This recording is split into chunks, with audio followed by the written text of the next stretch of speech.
Right.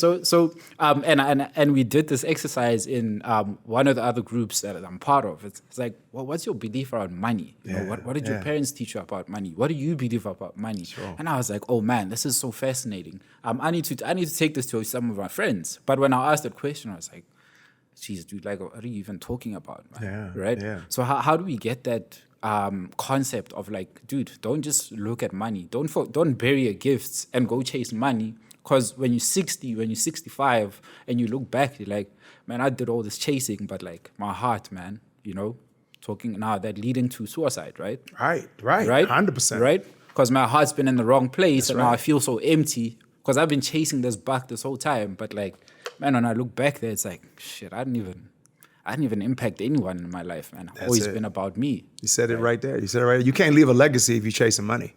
You know, you can't, if you don't pay rent for your time here on earth, you can't really show yourself approved in terms of living a full life. Because rich is just a moment. I mean, if you eat a cheesecake that is rich, you say, ooh, that's so rich, I can't even have any more. Man. We should start doing that with money. It's like, you know, I don't need all of that. That's too much for me. I'm going to need to dish it. Come on. I need to dish that out because I can't eat all of that. That's too much. But we eating to the point that not only are we obese, we eating to the point where we can't even focus on anything else but the money. So we only focus on how I can get more. Because remember, the more money you get, the more problems, right? You know the story. And it's a rap song. It's a rap song. It's a rap song. Man, look at that lesson, right? Just like boom, right there. More money, more problems. So what we need to do is, as we see money as a byproduct, is think of it this way. I love this concept of inheritance, that when you leave an inheritance, you shouldn't leave an inheritance to your children. You should rather leave an inheritance to your grandchildren, because your children, you should have been able to teach them the lessons in order to make money. So they don't need the money.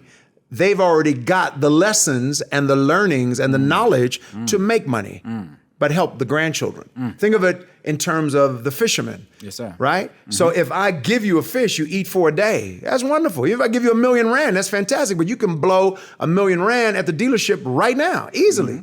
Even 2 million ain't enough for some of the cars that they got on the market. Yes, sir. So eating for a day is not the goal. The goal is learning the technique, learning how to fish so that you can eat for a lifetime.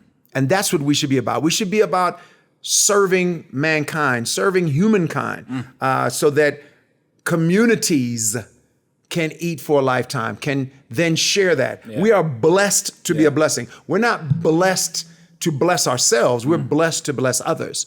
And that's why I think it's important for us to look at money in a way that is a facilitator, look at it in a way that you can build more resources toward the things we need. What do we need in society? Yeah, we need love. There's no doubt about it. But it's hard to love when you're hungry, right? A hungry man is an angry man. So we need to make sure that our children, especially in early childhood development, that they eat first before you give them a book. Don't give them a bunch of books. They got to eat. Come on. You got to make sure they got food. Come on, man. And this is where we getting down to the basics. We're getting to the biblical times, right? People talk about the end times. Well, I don't know if these are the last of the last days. I don't have that crystal ball. But I know it's biblical times because every time as an entrepreneur, I think about the flow in and flow out of money, I realize that I become a stronger spiritual being because I don't rely on man for my gifts. I rely on the Spirit. And so I've had to learn how to create and innovate and reform without money. And I can do it. Man. I can go out into my backyard and do it. Man. I've done the hard spade work with no money in the bank account. And guess what's happened? I get showered with blessings, and those blessings give me goosebumps. They don't necessarily fill my bank account, but the goosebumps are what allow me to keep going. We're playing the infinite game here. Yes, we're trying to stay in the game. We don't want to drop out of the game because we don't know what tomorrow will bring. We want to, in the present moment, do everything we can, and every ounce of our being needs to be about empowering ourselves as we empower others. Because when we do that, we're allowing tomorrow to bring a brighter day. Yes, sir. But just invest in the present. Just invest your time and your energy in the present. The money will follow, but more importantly, the wealth will follow.